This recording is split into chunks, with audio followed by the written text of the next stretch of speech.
जय श्री श्याम। राधे राधे भक्तों। आज हम आपको योगिनी एकादशी की व्रत कथा आपको सुना रहे हैं। युधिष्ठिर ने पूछा, हे वासुदेव, आषाढ़ के किस पक्ष में जो एकादशी होती है उसका क्या नाम है? कृपया उसका वर्णन कीजिए। भगवान श्री कृष्ण बोले, हे नृपश्रेष्ठ, आषाढ़ माह के किस पक्ष की एकादशी का नाम योगिनी है। यह बड़े बड़े पातकों का नाश करने वाली है। संसार सागर में डूबे हुए प्राणियों के लिए यह एक सनातन नौका के समान है। अलकापुरी के राजाधिराज कुबेर सदा भगवान शिव की भक्ति में तत्पर रहने वाले हैं। उनका हेममाली नामक एक यक्ष सेवक था जो पूजा के लिए फूल लाया करता था। हेममाली की पत्नी का नाम विशालाक्षी था। वह यक्ष काम पास में आबद्ध होकर सदा अपनी पत्नी में आसक्त रहता था। एक दिन हेममाली मानसरोवर से फूल लाकर अपने घर में ही ठहर गया और पत्नी के प्रेम पास में खोया रह गया, अतः कुबेर के भवन में न जा सका।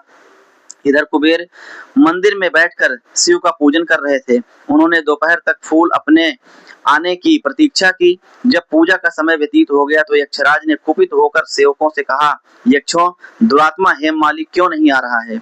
यक्षों ने कहा, राजन, वह तो पत्नी की कामना में आसक्त होकर घर में ही रमण कर रहा है।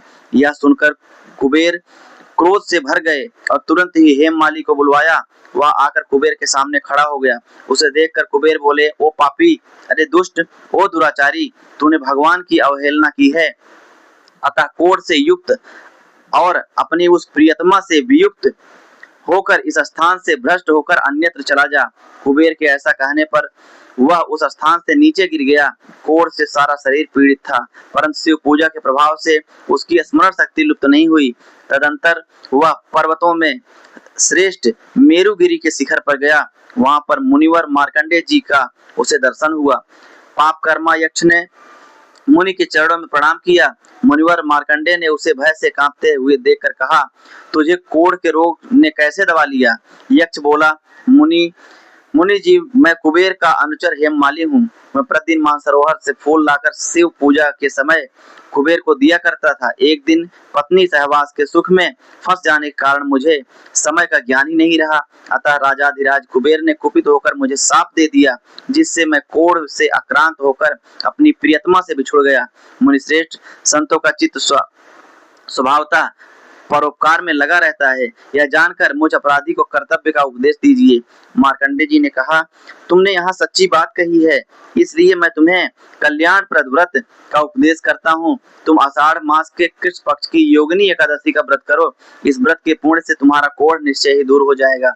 भगवान श्री कृष्ण कहते हैं, राजन, मार्कंडेय जी के उपदेश से उसने योगिनी एकादशी का व्रत किया, जिससे उसके शरीर का कोढ़ दूर हो गया। उस उत्तम व्रत का अनुष्ठान करने पर वह पूर्ण सुखी हो गया। नृपश्रेष्ठ, वह योगिनी का व्रत ऐसा पुण्यशाली होता है कि 88,000 ब्राह्मणों को भोजन कराने से जो फल मिलता है, वही फल एक योगिनी एकादशी का व्रत करने वाले मनुष्य को मिलता है। योगिनी महान पापों को शांत करने वाली और महान पुण्य फल देने वाली है। इस महात्म्य को पढ़ने और सुनने से मनुष्य सब पापों से मुक्त हो जाता है। एकादशी तिथि के अवसर पर की गई गौ सेवा का फल अक्षय होता है। गौ माता की सेवा से ही गोपाल प्रसन्न होते हैं और पितृदेव तृप्त होते हैं। योगिनी एकादशी तिथि के अवसर पर यथा संभव गौ सेवा करके पुण्य लाभ अर्जित करें। राधे राधे भक्तों, जय श्री राम।